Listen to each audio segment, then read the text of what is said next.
Hello friends, welcome to matric English medium. आप सब कैसे हैं? उम्मीद करता हूं आप सभी अच्छे होंगे। चलिए, तो आज हम लोग का सबसे इम्पोर्टेंट क्लास होने वाला है, क्योंकि आज हम लोग चैप्टर को कंप्लीट करने वाले हैं।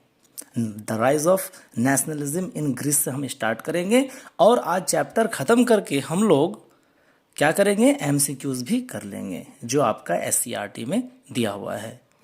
चलिए, तो देखिए, आप लोग कमेंट में ज़रूर बताएंगे कि आप लोग को क्या नोट्स के साथ ऐसे पढ़ने में अच्छा लग रहा है, क्योंकि टाइम भी बच जाएगा, कॉन्सेप्ट भी क्लियर हो जाएगा। क्योंकि आप लोग के लिए मैं थोड़ा एफर्ट लगा रहा हूँ, मैं खुद से ही नोट्स तैयार कर रहा हूँ या किया हुआ है मेरा बहुत सारा नोट्स, और मैं कोशिश करूँगा कि उसको हिंदी में भी एक्सप्लेन कर दूंगा, तो आपके लिए भी शॉर्ट हो जाएगा। और क्या होता है ना कि स्मार्ट वर्क करना बहुत ज़रूरी होता है। स्मार्ट वर्क अगर आप करेंगे नहीं तो स्मार्ट वर्क मतलब क्या होता है कि आप कम मेहनत में ज़्यादा स्कोर कैसे करें, है ना। कभी कभी लोग बहुत ज़्यादा मेहनत करते हैं पर स्कोर नहीं कर पाते हैं, कारण है स्मार्ट वर्क नहीं कर पाता है।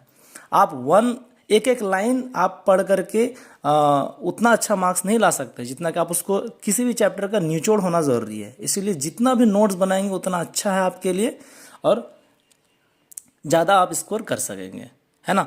तो अगर आपको सही लग रहा है कि हाँ इसी तरह से हम कंटिन्यू रखेंगे, अब सब्जेक्ट पे डिपेंड करेगा, कभी कभी चीज़ें तरीका अलग हो सकता है। फिर मैं सोच रहा हूँ कि अगर मैं अब नेक्स्ट टाइम पॉलिटी स्टार्ट करूँगा, सिविक्स स्टार्ट करूँगा, तो जो आप मेरा ये बोर्ड देख रहे हैं इसी में मैं जो इम्पॉर्टेंट लाइन है, कोई भी एक टॉपिक है उसका जो इम्पॉर्टेंट कंटेंट होगा वो मैं आपको ज़रूर लिखवाऊँगा। साथ में हम लोग लिखते चलेंगे, नोट्स करते चलेंगे, ताकि कॉन्सेप्ट थोड़ा सा। और अब जो इंटरवल होगा आपका वीडियोस का थोड़ा शॉर्ट रखेंगे, 2 दिन 1 दिन पे हम लोग अपलोड करते चलेंगे, ज़्यादा टाइम नहीं लेंगे, क्योंकि और बाकी सब्जेक्ट्स को भी देखना है तो उतना हमारे पास तो वक्त होगा नहीं, इसी वजह से।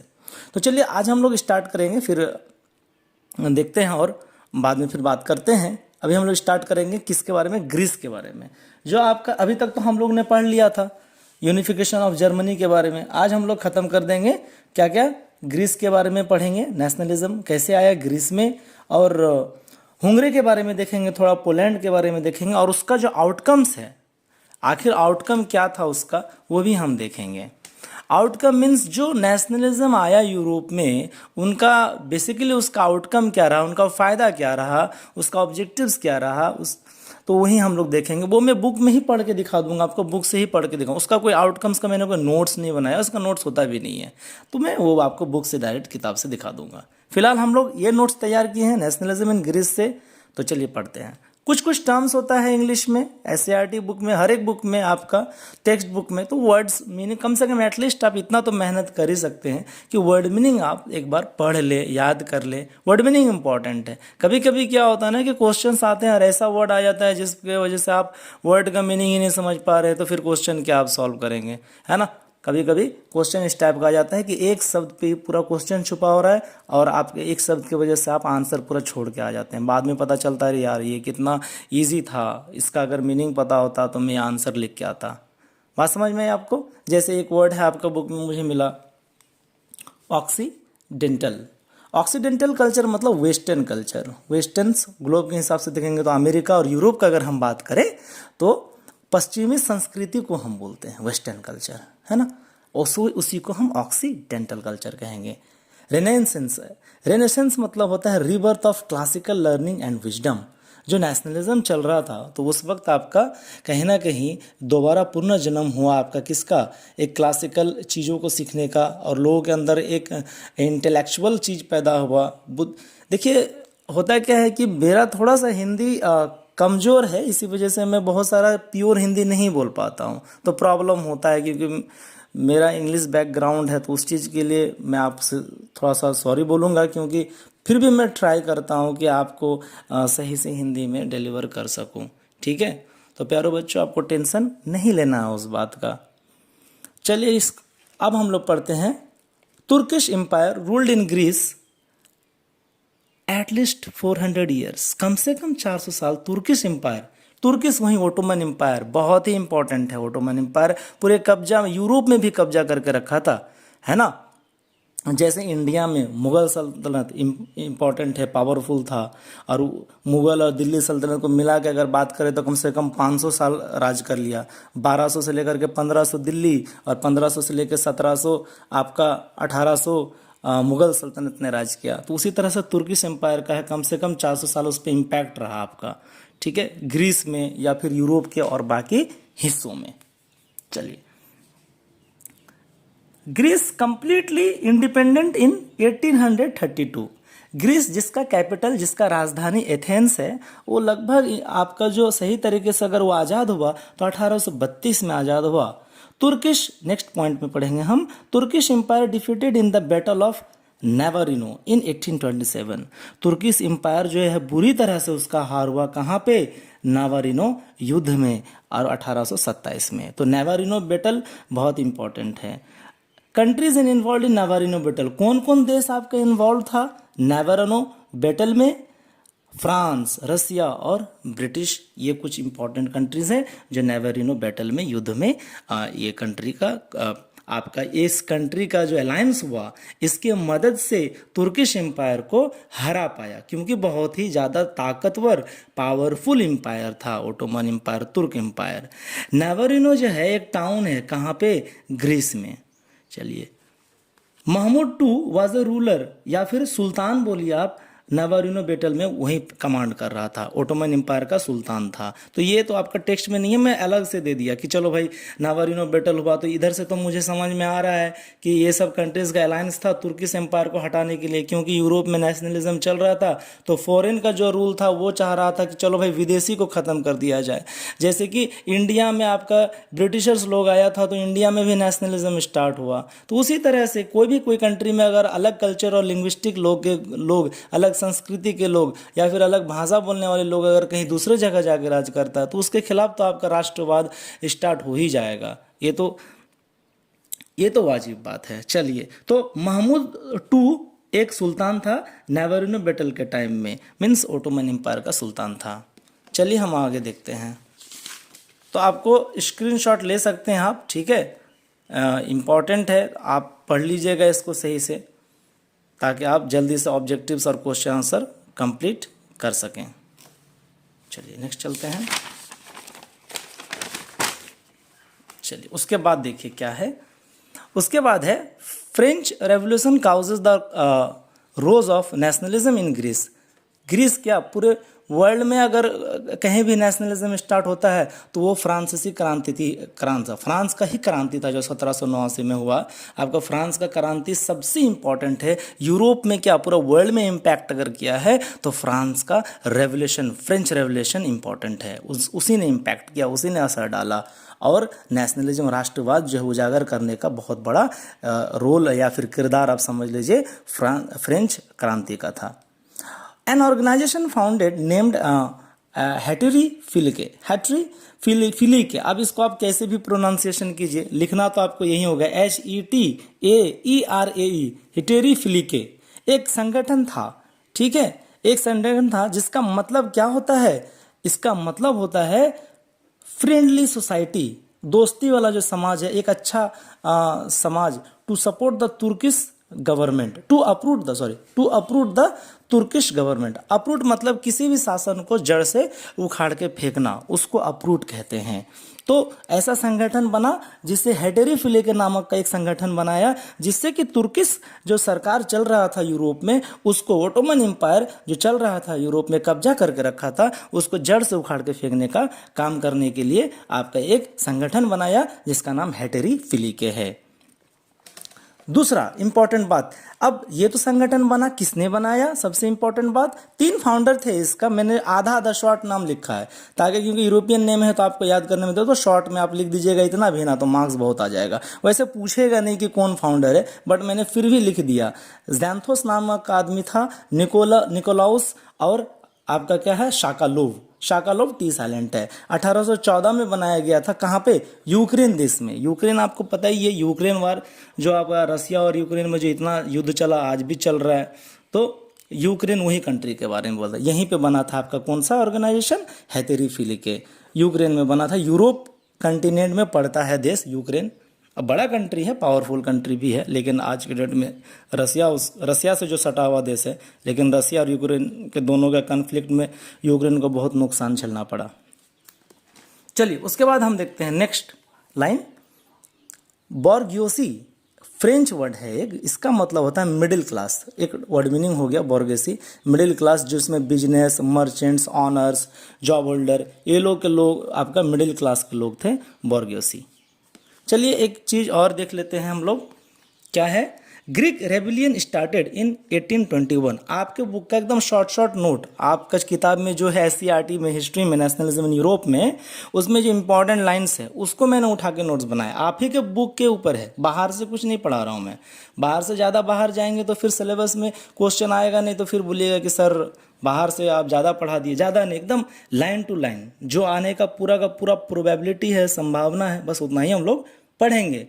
चलिए देखिए, मैं थोड़ा सा कम मजाक करता हूँ, ज़्यादा हंसाता नहीं हूँ, कभी कभी हंसा सकता हूँ, उतना मैं ज़्यादा फनी नहीं हूँ जितना आपका कामजुन सर है ना। तो थोड़ा सा पढ़ाने के टाइम में, क्योंकि मैं और भी क्लासेस को, सीनियर क्लासेस को पढ़ाता हूँ, तो ऑफलाइन क्लासेस में थोड़ा बहुत मैं हंसी मजाक कर सकता हूँ, ऐसा नहीं है। लेकिन इसमें क्या है कि नोट्स में है तो ज़्यादा उतना बनता नहीं है, और मैं तो अभी आपके लिए नया ही हूँ। जब पुराना हो जाऊँगा तब मेरा भी आदी हो जाएगा, तब फिर हम लोग जुड़ेंगे। अभी तो मैं आपको सही से जानता भी नहीं, कौन कहाँ से है। एग्जैक्टली मैं सही बात बता रहा हूँ, मुझे सही से मालूम नहीं है कि आप कौन कौन डिस्ट्रिक्ट से हैं। मैं उम्मीद करूँगा कि धीरे धीरे आप लोगों से मैं सही से पहचान बना लूँ, जान पहचान बना लूँ, तो वो हो जाएगा। अब चलिए स्टार्ट करते हैं। ग्रीक रेवोल्यूशन, ग्रीक वहीं आपका ग्रीस स्टार्ट, विद्रोह जो आपका स्टार्ट हुआ 1821 में हुआ। कब? लीडरशिप, किसके लीडरशिप पे? अलेक्जेंडर के लीडरशिप में, नेतृत्व में, अलेक्जेंडर के नेतृत्व में ग्रीक विद्रोह हुआ। द जार ऑफ रशिया, कौन कौन था? द जार ऑफ रशिया आपका अलेक्जेंडर था, but indirectly because of Metternich. लेकिन क्या हुआ? इनडायरेक्टली लड़ाई हुआ आपका। जो जार ऑफ रशिया सपोर्ट के अलेक्जेंडर, वो इनडायरेक्टली लड़ाई किया। क्यों? मेटरिंज की वजह से, क्योंकि ये दिमाग सबसे ज़्यादा परेशान यही करता था मेटरिंज, क्योंकि ये रूढ़िवादी था, मोनार्कियल सपोर्टर था मेटरिंज। इसी वजह से खुल करके इसका विरोध कर नहीं पाता था बहुत कोई। ऑस्ट्रिया का था ये। चलिए, तो ये आपका ग्रीक विद्रोह कब स्टार्ट हुआ? 1821 में। किसके लीडरशिप में, नेतृत्व में? अलेक्जेंडर के नेतृत्व में। नेक्स्ट चलते हैं। एक कॉन्फ्रेंस हुआ, a conference held in London in 1827। कब? 1827 में, by England, France and Russia to support Greece. एक कॉन्फ्रेंस हुआ कहाँ पे? लंदन में, 1827 में। और उसमें कौन कौन देश शामिल था? इंग्लैंड, फ्रांस और रशिया। किसके लिए भाई? ग्रीस का यूनिफिकेशन के लिए लोग सपोर्ट करने लग रहा था, खड़ा हुआ था ग्रीस का सपोर्ट में। Egyptian army supported Turkish empire. बस एक लौता आर्मी था, इजिप्ट, जो कि आपका अफ्रीका कंटिनेंट में इजिप्ट, वहीं इजिप्ट जिसका कैपिटल आपका क्या है? कायरो है। और वहीं इजिप्ट जहाँ पे नील नदी बहती है, मिस्र जिसको बोलते हैं हम लोग इजिप्ट। इजिप्टियन आर्मी सपोर्ट किया किसको? तुर्किश एम्पायर को। किस में? नावारिनो बैटल में। अभी जो कुछ देर पहले जस्ट हम डिस्कस किए, नावारिनो युद्ध में, बैटल में। By the treaty of Adrianople, Adrianople एक जगह है टर्की में, in 1829 give the sovereignty to Greece. तब फिर जब वार हुआ, युद्ध हुआ, लड़ाई पीट हुआ और हार भी गया तुर्क एम्पायर, ओटोमन एम्पायर हार गया बुरी तरह से, क्योंकि पावरफुल कंट्रीज लोग अलायंस हो चुका था। तो इस वजह से एक ट्रीटी लागू हुआ एड्रियानोपोल, जो कि एक शहर है एड्रियानोपोल बेसिकली तुर्की में। और इस 1829 में ये ट्रीटी लागू हुआ, साइन किया गया, और इससे क्या हुआ? सॉवरेनिटी मिल गया ग्रीस को। मतलब ग्रीस एक इंडिपेंडेंट नेशन बन गया। सॉवरेन मतलब क्या होता है कि आप दूसरे देश में जब इंटरफेयर ना करें। जैसे कि इंग्लैंड वाला हम लोग को पूरे कंप्लीटली इंडिपेंडेंट दे दिया था, सॉवरेन कंट्री है हमारा, रिपब्लिक सॉवरेन कंट्री। तो वैसे ही आपका ग्रीस भी हो गया। फाइनली ओट्टो नामक का रूलर आपका बवारिया में, जो था बवारिया रूलर था, वो आपका राजा बना। कहाँ का? ग्रीस का बन गया राजा। ये आपका बुक में ही है, ओट्टो रूलर बना आपका कहाँ का? ग्रीस का। चलिए, एक आपको अक्सर देखने मिलता होगा, क्या? Balkan reason. अक्सर आपको देखने मिलेगा बुक में और भी जगह में, बाल्कन रीजन के बारे में बहुत बात होगा। जब हम बात नेशनलिज्म का करेंगे यूरोप का, तो बाल्कन रीजन के बारे में चर्चा ज़रूर होती है। तो बाल्कन रीजन आपका, इसका मतलब होता है मीन्स माउंटेन रीजन। बाल्कन मतलब पहाड़ी इलाका। कहाँ से? बुल्गारिया से सर्बिया तक फैला हुआ है, उसको बोलेंगे बाल्कन रीजन। वहाँ यहाँ पे इतना ज़्यादा युद्ध हुआ यूरोप का यूनिफिकेशन के लिए कि ब्लडी, एकदम खूनी जैसा, मतलब बहुत मनहूस जगह माना जाता है इसको। इतना ज़्यादा खून फैलाया गया यूरोप के यूनिफिकेशंस के लिए, और बाकी युद्ध भी हुआ। ओटोमन एम्पायर ने बहुत ज़्यादा लड़ाई किया बाल्कन रीजन में, तो खून से लथपथ एरिया है ये, समझ लीजिए एक तरह से बाल्कन रीजन। हंगरी आपके बुक में है, ज़्यादा कुछ नहीं दिया हंगरी और पोलैंड के बारे में, तो हम उतना डिस्कस भी नहीं करेंगे हंगरी के बारे में। हंगरी एक जिसका कैपिटल क्या है, बुडापेस्ट है। Hungary was the under the control of Austria. Austria ने बहुत दिन राज किया हंगरी में। Movement started because of 1848। यहाँ पे स्टार्ट क्रांति हुआ था, क्यों भाई? 1848 का क्रांति के वजह से ही हुआ था, है ना, ये बात है। तो हंगरी के बारे में जितना आपका बुक में है उतना हम डिस्कस कर लिए, थोड़ा बहुत बुक से भी देख लेंगे एक बार।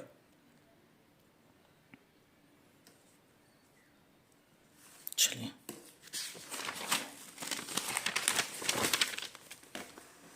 नेक्स्ट में है revolution was lead by कॉसेट and dict. Hungary में जो आपका क्रांति हुआ, आपका कौन किया? कॉसेट और डिक नामक का। कॉसेट क्या था? सपोर्टर था डेमोक्रेटिक थॉट्स का, लोकतांत्रिक सोच रखते थे। कौन? कॉसेट। Finally on 31 March 1848 got the independence, got independent council and council of minister. कहने का मतलब 31 मार्च 1830 में फिर क्या हुआ कि आपका जो हंगरी है इसको एक काउंसिल, एक परिषद, काउंसिल का मतलब क्या था? परिषद, मंत्री परिषद, मंत्रिमंडल मिला इनको। तो ये था आपका हंगरी। हंगरी में ज़्यादा नहीं है। बोहेमिया आया। बोहेमिया मतलब जनरली क्या है आपका, ये जेक कंट्री है, जेक ऑफ रिपब्लिक कहा जाता है इनको। Bohemia Jake of Republic country का पार्ट है बोहेमिया, एक जगह है। यहाँ पे आपका डिमांड किया गया था self government by Austria. Got freedom from Austria in Hungary in 19। Hungary को आज़ादी लगभग 1918 में मिला था। कहाँ से? ऑस्ट्रिया से। ऑस्ट्रिया का कब्जा था यहाँ पे हंगरी में। ठीक है, ये आपका नोट्स है यहाँ तक आपका ख़त्म होता है। अब हम लोग बुक से पढ़ लेंगे आउटकम्स के बारे में, है ना। तो आप इसको स्क्रीनशॉट ले लीजिएगा, बार बार पढ़िएगा, इसी से आपका क्वेश्चन आएगा। चलिए अब हम लोग बुक देखते हैं।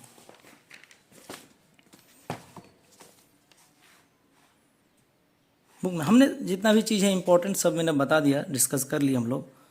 हंगरी में यही है, नॉर्मल सा बात लिखा हुआ है कि नेशनल मूवमेंट जो स्टार्ट हुआ और 1848 का इन्फ्लुएंस से यहाँ पे लीड किया कौन? यहीं पे सेम चीज़ लिखा हुआ, कॉसेट और फ्रांसिक्स। और यहाँ पे आपका बुडापेस्ट भी राजधानी दिया हुआ है कि कैपिटल बुडापेस्ट को एक्सेप्ट किया, स्वीकार किया गया। नेक्स्ट आपका पोलैंड है। पोलैंड के बारे में आप देख ही सकते हैं, इतना ही ज़्यादा है, ज़्यादा नहीं है। So the Russia separates the Polish region. Russia, Germany, Austria ये हमेशा से पोलैंड का क्या रहा है? दुश्मन रहा है।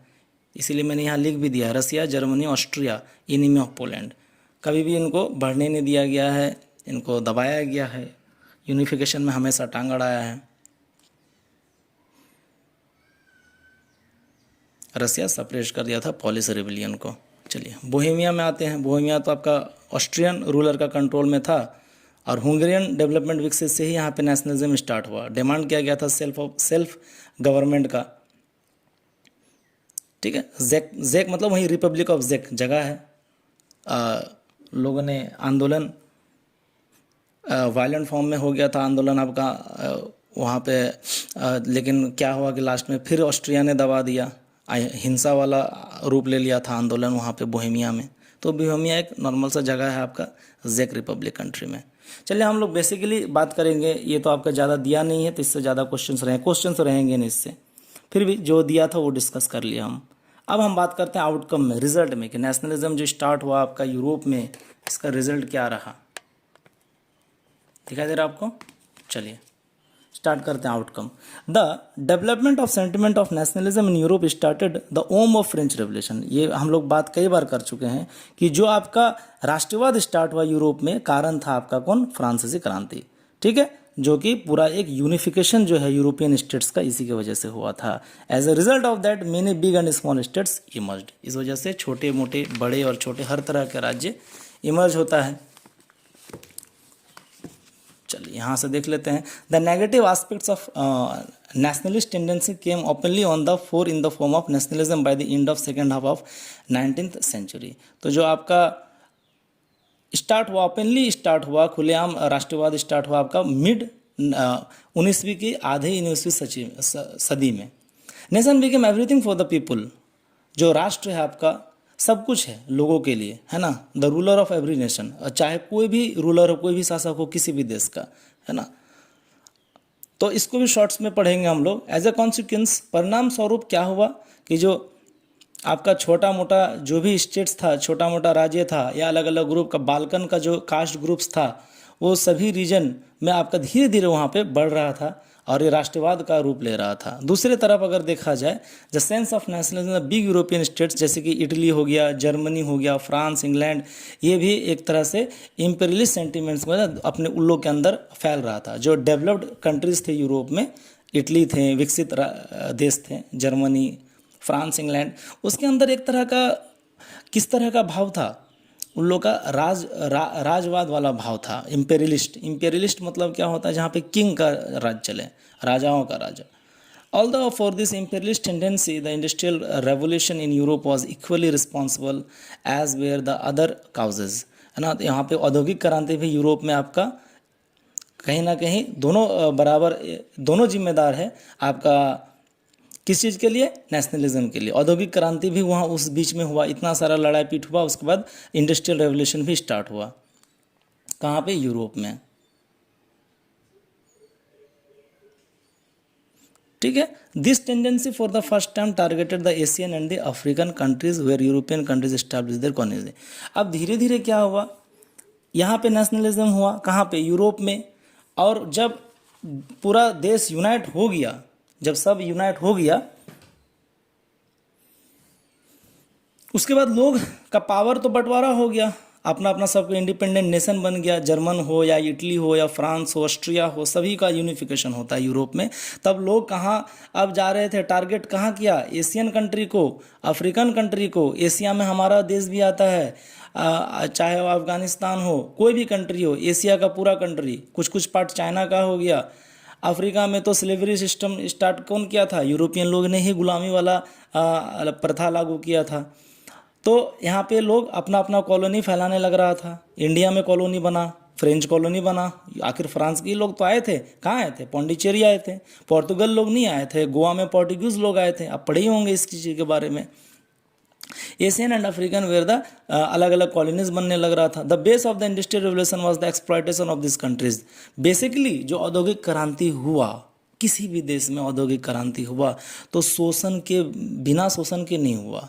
हमारे इंडिया में अगर इंडस्ट्रियल रेवोल्यूशन, चाहे रेलवे ट्रैक का बिछना हो, डिफॉरेस्टेशन, जंगल का कटना हो, या फिर रोड का बनना हो, कुछ भी, कोई भी तरह का अगर क्रांति हुआ औद्योगिक इंडस्ट्री से रिलेटेड, तो जनता को कितना ज़्यादा एक्सप्लॉयटेशन झेलना पड़ा, भारतीय लोगों के साथ कितना अत्याचार हुआ, तो आप वो तो पढ़े ही हैं आधुनिक इतिहास में हम लोग का। Due to this tendency Ottoman empire was destroyed. इस वजह से आपका ऑटोमन एम्पायर जो है पूरी तरह से तबाह हो गया, और पूरा बाल्कन रीजन जो है एक तरह का बोल दीजिए तो टर्न हो गया किसमें? बैटल फील्ड में, युद्ध का फील्ड में। अभी जो हम बाल्कन रीजन के बारे में बात की, वही बाल्कन रीजन, जहाँ पे इतना ज़्यादा ऑटोमन एम्पायर की वजह से पूरा बाल्कन रीजन एक तरह से युद्ध का फील्ड बन के रह गया। ठीक है, चलिए। The spirit of nationalism in Europe awakened not only Europe but the whole of the world, and therefore the wave of nationalism aroused in the Asian and African colonies for freedom against foreign authority। जाहिर सी बात है, अगर 1700 और 1800 में Europe में nationalism चल रहा था, तो हमारे देश में जब यूरोपियन आ गया तो यहाँ भी तो राष्ट्रवाद स्टार्ट हुआ। महात्मा गांधी, भगत सिंह और भी बड़े बड़े जो पॉलिटिशियंस थे और लीडर थे, फ्रीडम स्ट्रगलर थे, तो सभी का रोल रहा है। तो यहाँ पे नेशनलिज्म स्टार्ट कौन किया? हमारे जैसे इंडिया में सबसे महान आपका मूवमेंट और आंदोलन लॉन्च करने वाला महात्मा गांधी, चाहे वो नॉन कोऑपरेशन मूवमेंट हो, सिविल डिसोबीडियंस मूवमेंट हो, या फिर आपका चंपारण सत्याग्रह हो जो बिहार से स्टार्ट हुआ था, चंपारण से।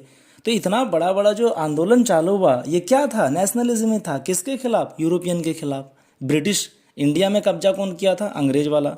इसमें फ्रांस लोग भी किया था, फ्रांस भी किया था, लेकिन पौंडीचेरी में किया था, ज़्यादा दूर तक नहीं कर पाया था।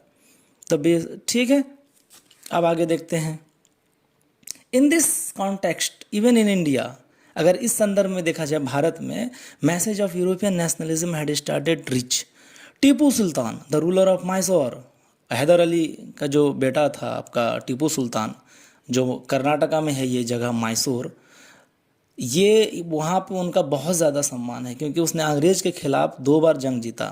थर्ड में भले ही मार दिया गया। Was highly influenced from the French revolution, ये भी फ्रेंच रेवोल्यूशन से आपका कहीं ना कहीं इन्फ्लुएंस था। कौन? टीपू सुल्तान।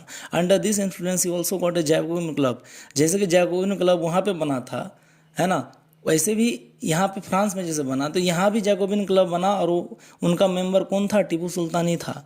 जैकोबिन क्लब का उद्देश्य था एक ऐसा संगठन जो कि लोकतांत्रिक का या फिर एक अच्छा यूनाइट शासन का फॉर्मेशन हो। It is also said that he had got planted a tree in Seringapatam, जो मैसूर का जो राजधानी था सेरिंगापट्टनम, एक तरह का इंडिपेंडेंस का सिंबल था, आज़ादी का चिन्ह बन चुका था सेरिंगापट्टनम, एक बीज डाल दिया था आज़ादी का Tipu Sultan.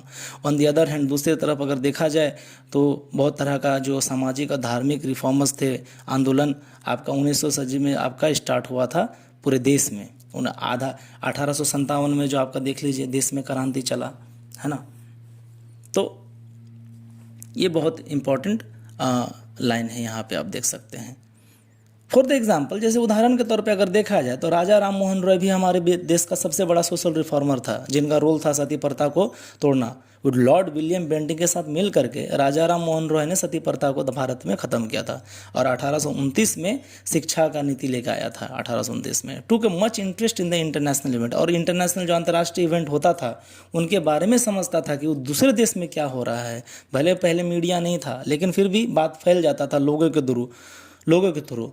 Due to this thought for the independence, humanism and the nationalism has expressed deep sorrow in 1821। 1821 में आपका मानवता का बात हो, राष्ट्रवाद का बात हो, बहुत अच्छे तरीके से 1821 में कहीं ना कहीं बहुत ज़्यादा पूरा दुख के साथ लोगों को दुख लगा जब आपका रेवोल्यूशन नेपल, बेसिकली जो आपका नेपल का हार हुआ, और एक तरफ आपका देखा जाए तो 1823 में स्पेनिश का आंदोलन का जीत हुआ। तो इस वजह से यहाँ पे बहुत ज़्यादा डीप सरो था, बहुत अंदर से दुख था लोगों को कि जिसको जो हक मिलना चाहिए वो मिला ही नहीं। तो इस वजह से भी राष्ट्रवाद और ज़्यादा फैल गया। जो अनइक्वलिटी था, असमानता था, जितना बर्बरता था, उसके वजह से लोग के अंदर भी राष्ट्रवाद का उजागर हुआ। भारत में जो था आपका नेशनलिज्म स्टार्ट हुआ खास करके 1857 में। भारत का पहला इंडिपेंडेंट मूवमेंट, स्वतंत्र आंदोलन 1857 का क्रांति को ही कहा जाता है, जो मेरठ में स्टार्ट हुआ था मई महीना में, है ना। जहाँ उस समय हम लोग का मुगल सल्तनत का बहादुर शाह जफर जो राजा हुआ करता था हमारे देश का, उस समय 1857 रानी लक्ष्मीबाई लड़िया, चाहे वह मुमताज़ महल लड़ी हो, और भी बड़े बड़े योद्धा लड़े हैं, तात्या तोपे हो गया। तो सब लोग 1857 में आखिर राष्ट्रवाद के लिए ही लड़ाई किया था, राष्ट्रवाद आया था भारत में। This the sense of nationalism born in Europe, और first influenced Europe and finally left impact in the India. पहले तो आपका यूरोप में राष्ट्रवाद चालू हुआ, फिर उसका जो असर है पूरा दुनिया में, पूरा विश्व में पड़ा, और इसके वजह से पूरा पॉलिटिकल मैप जो है आपका, नक्शा जो है यूरोप का और भी बहुत सारा कॉलोनीज़ का आपका धीरे धीरे आप देख सकते हैं कि स्वतंत्र हुआ एक साथ लगभग, है ना। This change the political map. इस वजह से पूरा नेशनलिज्म की वजह से एक पॉलिटिकल नक्शा में, पॉलिटिकल मैप में, राजनीतिक मैप में पूरा बदलाव देखने को मिला है राष्ट्रवाद की वजह से। बात समझ में आई आपको? तो ये आपका बहुत कॉन्ग्रेचुलेशन कि आपका आज चैप्टर ख़त्म हो गया। आप धीरे धीरे एक शॉर्ट नोट्स अगर मुझे मिलता है तो मैं डेफिनेटली आपको मैं प्रोवाइड कराऊंगा शॉर्ट नोट्स। तो ये चैप्टर थोड़ा सा लेंदी था, तो मैंने उधर 2 क्लास समझ लीजिए कि बुक से ही रीडिंग करके पढ़ा, तो टाइम लग गया। लेकिन अब हम लोग बहुत जल्दी ही ख़त्म कर देंगे। कोई भी चैप्टर स्टार्ट करेंगे तो एकदम मेन पॉइंट पे बात करेंगे, आपको भी अच्छा लगेगा पढ़ने में और मुझे भी पढ़ाने में ज़्यादा मज़ा आएगा। तो चलिए थोड़ा सा क्वेश्चन हम लोग सॉल्व कर लेते हैं, आप भी साथ में सॉल्व कीजिए कुछ। इसके बाद देखिए एमसीक्यूज चैप्टर खत्म होने के बाद एमसीक्यूज दिया हुआ है, इसको हम लोग सॉल्व कर लेते हैं। फर्स्ट क्वेश्चन में है, under which continent do Italy and Germany belong to. अरे ये तो बहुत आसान क्वेश्चन है। इटली और जर्मनी कौन सा कंटिनेंट में है भाई? यूरोप में है, उसके बारे में पढ़ रहे हैं। तो ऑप्शन नंबर 1 का आंसर हो जाएगा सी। नंबर 2 में देखेंगे हम लोग, विच dynasty was restored in France under Vienna Congress, है ना। कौन सा डायनेस्टी जो है आपका आया वियना कांग्रेस के तहत, फ्रांस में कौन सा डायनेस्टी का रिस्टोर हुआ? तो ऑब्वियसली 2 नंबर का ऑप्शन सी हो जाएगा, बॉर्बन डायनेस्टी।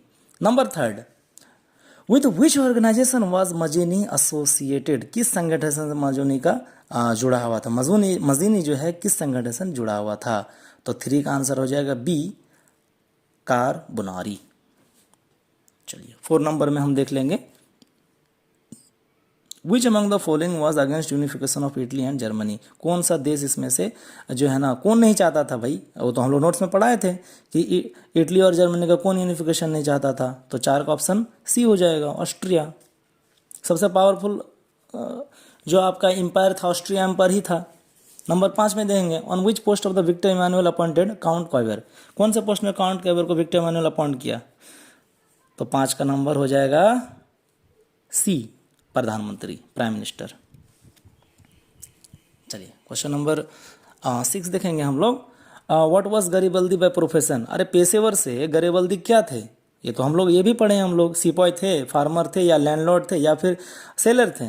तो 6 नंबर का जो सही उत्तर हो जाएगा आपका ऑप्शन नंबर डी होगा, सेलर, नाविका।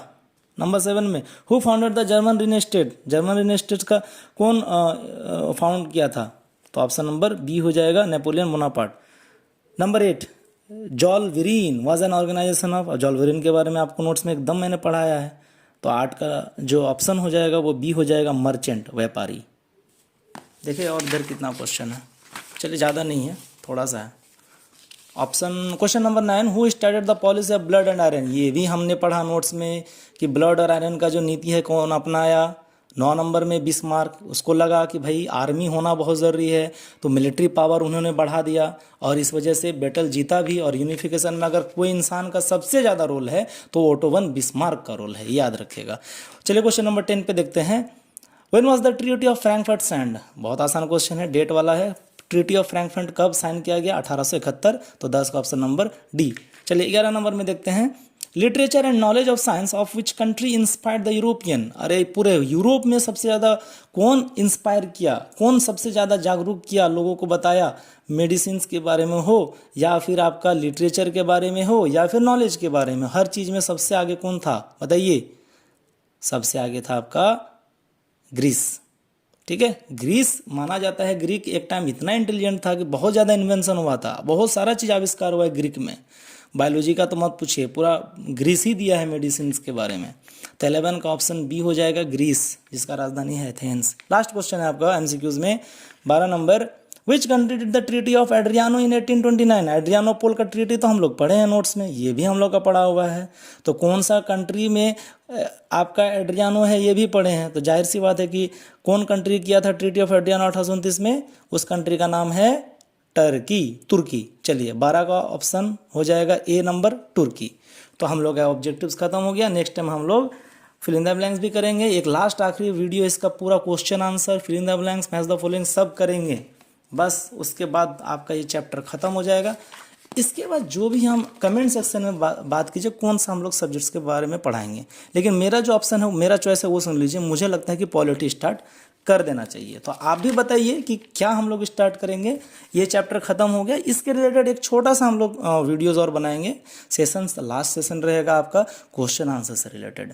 तो आप वीडियो में आपका कमेंट कीजिए और बताइए कि पॉलिटी में हम लोग पढ़े या स्टार्ट करें या नहीं करें। नोट्स पॉलिटी में तो टेंशन ही लेना है, उसको तो हम बेहतर तरीके से पढ़ाएंगे, क्योंकि यूरोप का हिस्ट्री तो बहुत लोगों को समझ नहीं आता है, उतना अच्छा नहीं लगता, इंटरेस्ट नहीं लेता है, पर राजनीति में लोगों को इंटरेस्टेड है, वो भी भारत का राजनीति में। बहुत मज़ा आने वाला है आपका नेक्स्ट क्लासेस में, नेक्स्ट के बाद नेक्स्ट वाला में। अभी तो हम लोग फाइनल जो आपका रहेगा क्लासेस, उसमें हम लोग क्वेश्चन आंसर जो बचा है और जो फिल इन द ब्लैंक्स उसको कंप्लीट कर लेंगे। उसके बाद फिर हम लोग पॉलिटी चैप्टर एकदम स्टार्ट कर देंगे नोट्स के साथ, है ना। आप ही के बुक के बेस्ड पे, आप ही के बुक के आधार पे रहेगा नोट्स, सब कुछ आपके बुक में।